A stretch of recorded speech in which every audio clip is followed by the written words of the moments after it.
Hello fellow Smashers, my name is Sebro, and we're going to be playing some Smash today. I had some buddies ask me how I farmed all my custom moves, so I figured I would just go ahead and make a video about it. And before we start things off, I want to go ahead and prove to everyone that I do have all the custom moves, and if the game would hurry up and load up, I can go ahead and show you guys this. Anytime now. Basically, this video is just going to be how I personally farm for all the custom moves, and by the list of challenges you can clearly see that I have all the custom moves and legitimately gotten them. Not only that, but I have actually completed all the challenges, and I have not used a single gold hammer, so yeah, and there's the big daddy himself, the grind of the custom moves. So, let's get into this. Basically, what I did to farm custom moves, I went to All-Star on hard mode. Now, this may not be the most efficient way, but this is the way how I had the most enjoyment and also I felt was the most efficient way. And I personally use Cloud even though I am a Link main. So, without further ado, let's get into this. So basically, we're just gonna go through All-Star.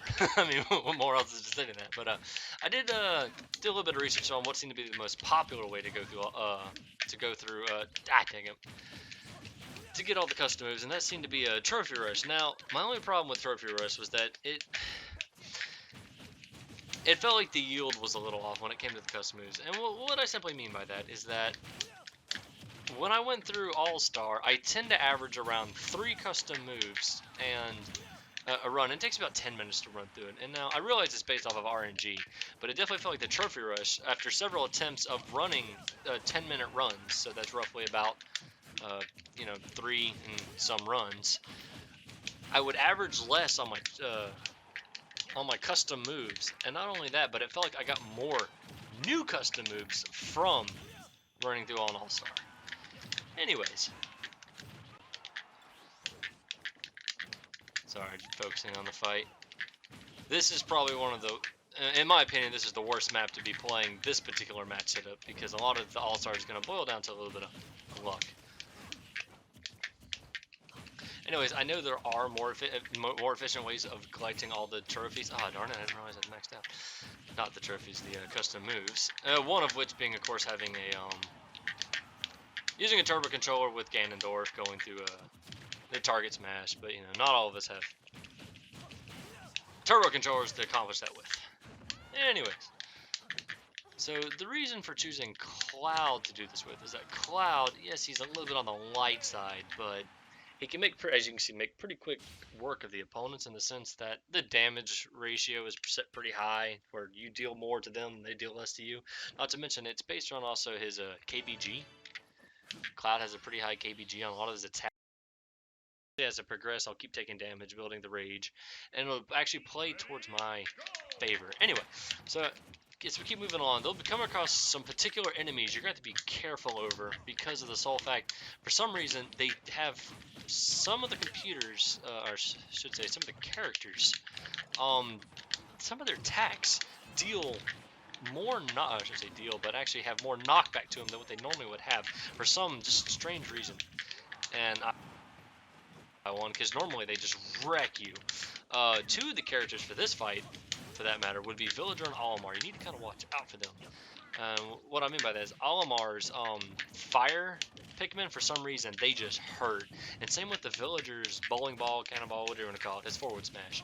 It just hurts, and they can kill you at pretty low percentages. So you just got to be careful. Basically, single them out if you need to. Do what you need to do to get rid of them as quick as you can. And of course, they save them for last. Just to make things easier on you. But it's really not that bad. You just got to be mindful that they can hurt. You don't want to leave yourself open for too long. And Cloud's pretty quick. And his up air is just amazing for getting rid of them.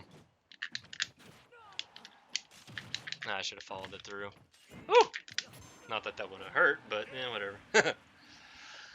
So moving on now, as I was just talking about the KBG, for anyone who's new to All-Star, you might be saying, hey, Seabird, why don't you hurry up and grab like that tomato or something to heal you 50%? Well, that'll actually play it against my favor, because the whole point of using Cloud, well, there's 2 reasons for using Cloud. One being, of course, his KBG, and the other I'll get to in a moment. And not to mention, certain waves you want to watch out for, not only because of particular characters, but you have some that are I call damage dealing waves. The only character to watch out for in this one is Ness. And the rest of this one is pretty much primarily a damage dealing wave, so we don't have to worry too much about this. Now, the two reasons for choosing Cloud, A, like I said, is KBG, and B is because he, being a DLC character, he actually does not have any custom moves in which you can get. So, darn it. I noticed while doing Trophy Rush, Classic, you name it, depending on the character you're using, seems to yield a higher rate of getting custom moves for that particular character. So using a DLC character will, I mean, if you're just trying to generally farm for, I thought that was Spike, darn it. Generally just farm for your custom moves, the DLC character won't obviously get any custom moves for himself. And I felt that the rate at which I was getting new custom moves was fair. And considering, you know, this game doesn't exactly have a whole lot of grinding to begin with it, other than grinding your skills. Oh, and you'll also notice why I'm using Cloud. I primarily use this Limit as the cross slash. The reason for that is, I mean, it has a lot of knockback to it, but not only that, but the computers are idiots and they'll walk right into it, for lack of better words. Alright, with Ness, you want to watch out for his yo-yo. His yo-yo hurts. For some reason, it just knocks you away. But, you know, just get rid of him. No big deal. And now this goes with all matters. Right there, we got one. Heck yeah. And what's really cool about All-Stars, even if you die, once you pick it up just like that, boom, those two are mine. The game won't take it away. Unlike Classic, where if you do it, use or continue, you'll lose them. Now this wave, the only one character you gotta watch out for is King Dedede, because of his gold spike. It really hurts. Other than that, this is a damage dealing wave. And a wave like this, you don't really want to heal, because you can actually sustain more damage at 0 than you would, let's say, if I'm coming in with the percentage I have now. What I mean by that is, you might see it when I eventually do have to heal, is the opponents can actually hold you down when you're at your low percentages, because let's face it, computers can string some crap together. And so when you're at your higher percentages, I mean, not only do you have more knockback, but you do get knocked back more, so they can't perform these combos on you and just rake in the damage. So a wave like this, I'll even run in at like 130% and just work my way through it. You know, with Cloud, you have that high KBG, so you can just keep working at it. But, you know, every now and then it still gives you trouble. Just watch yourself. Come on, Sonic. As you can tell, I'm not a Cloud main. Yeah. Oh, I forgot my overwhelm was already charged.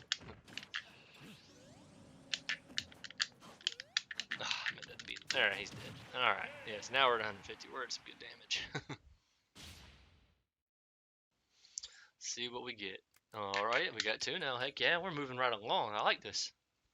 I mean, they're not going to be new, obviously, because I have them all. Now, this isn't a particularly dangerous wave. None of these characters you got to watch out for, but it is a damage-dealing wave. I'm going to go ahead and heal, just in case something could happen. I could still die. I mean, I'm not feeling particularly risky tonight, so we'll see what happens. This is actually one of the stages I do prefer to play against these guys. However, there are 2 versions of this. One of which, hopefully we got it, does not have the cars, and the other which has the cars. Okay, this one has the cars, and the cars are fine. Just be careful not to get hit by them, because, I mean, it's cool because they can wreck the computers, but they can also wreck you, so you gotta watch out for that. So I tend not to get too risky on this stage. And do be mindful when the stage changes, the walls, they can wreck you too. Ah, darn it. Yeah, right there. See that? That'll wreck you. Bye, Dr. Mario. And you can go through All-Star risky or not risky. And it really just varies on how I'm feeling. I'm not feeling risky right now. Risque. Ah, that's twice now. Come on, man. Get together. Alright, now this is the dangerous part. You want to watch out for this. I thought that was an egg for some stupid reason. Alright, here come the cars. Can you spell that out any others? Oh, sucker. Oh, just. Oh, shit! Ah! Yeah. Now, I occasionally will use some of the other overlimit skills, but like I said, it's all situational, really. Darn it.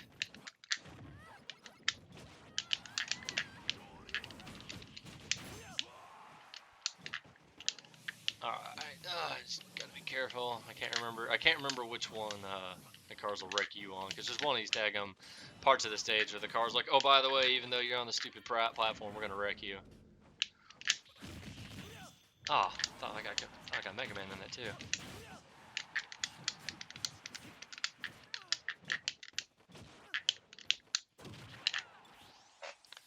Oh, thought cars came on that one. No! I almost killed myself. Alright, you're done. We can move on now. And now, this goes just like with anything, regardless if it's, you know, facing CPUs, facing other opponents, classic, not so much trophy rush, but pretty much any mode. It just takes practice. You're gonna fail it. You are. It's gonna take several attempts. You have to get the hang of it down. But it's okay. Just hang in there, and eventually you'll get it. This wave isn't particularly. It can be a pain in the butt because of Samus and Peach. Peach, for some reason, will not die. I can't explain it. And Samus just likes to sit in the back and charge her stuff. And it's a pain in the butt because at the beginning you fight Samus, Link, and Zelda, who all will just spam stuff. Ranged attacks. Ah, right into it. I mean, as you see, it doesn't do a whole lot of damage. It's just annoying. So, yeah. Not enough. I get onto Link players for freaking spamming. And that's what this one does. Irony. Rawr! See right there. Yeah, I use something different. Oh, come on. Woohoo! Oh, how did that miss? Oh, man, she's out of here. One time I had Zelda ride it all the way to the end as the last kill.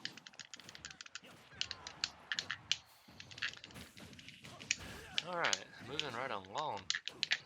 But, like I said, this is...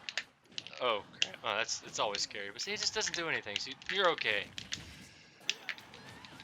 Now, Duck Hunt can be a real pain in the butt to fight. It has nothing to do with the... I mean, yeah, I don't particularly hate any characters on this game. He's just... Can be a pain to fight sometimes from the CPU, because the dodges and such. See, this fight, how much did I come in here? I didn't have a whole lot, did I? And now, look at this. This is why you gotta be careful, but at the same time, it's okay.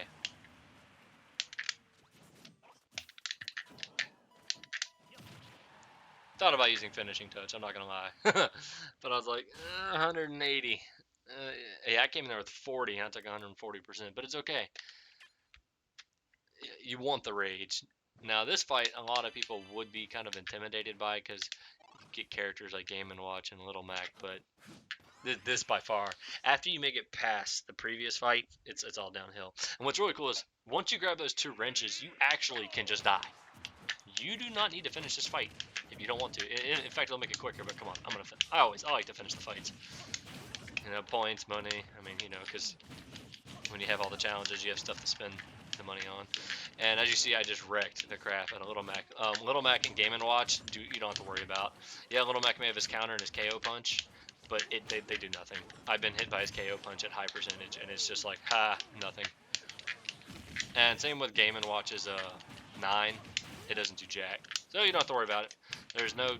Now, the only thing you have to watch out for is sometimes Mario, Game & Watch, and Pikmn will pull some stuff off in the sense they'll just hold you there and just deal the damage. Because odds are you're probably walking into this fight with 0%. Like I was saying earlier, at 0%, that's actually when you have the hardest time. Is because they can just hold you there. But, you know, I made it through with only 38. So, and that's that. Let's see if we got more than 2. Like I said, I usually average around 3. But okay, so we got 3. That's good. It's almost a guarantee you're going to get 3. I have gotten 2 in the past. It is based off of RNG, but like I said, it almost feels like a guaranteed 3. I don't recall ever seeing less than 2. Now, I have gotten upwards of 5 and 6 before, and repetitively, so that's why I feel. As you can see, clear time of 9:47, and I didn't have to do that last wave, and I've spent some time talking. It wasn't exactly my greatest performance on this as well, so you do nothing but get better as you progress.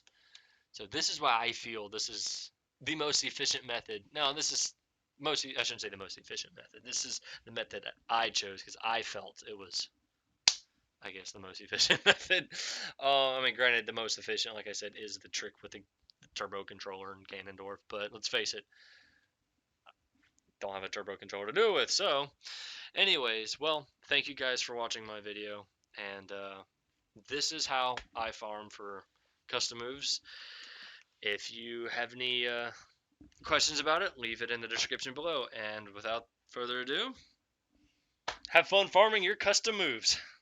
I'm Sebro. I will see you.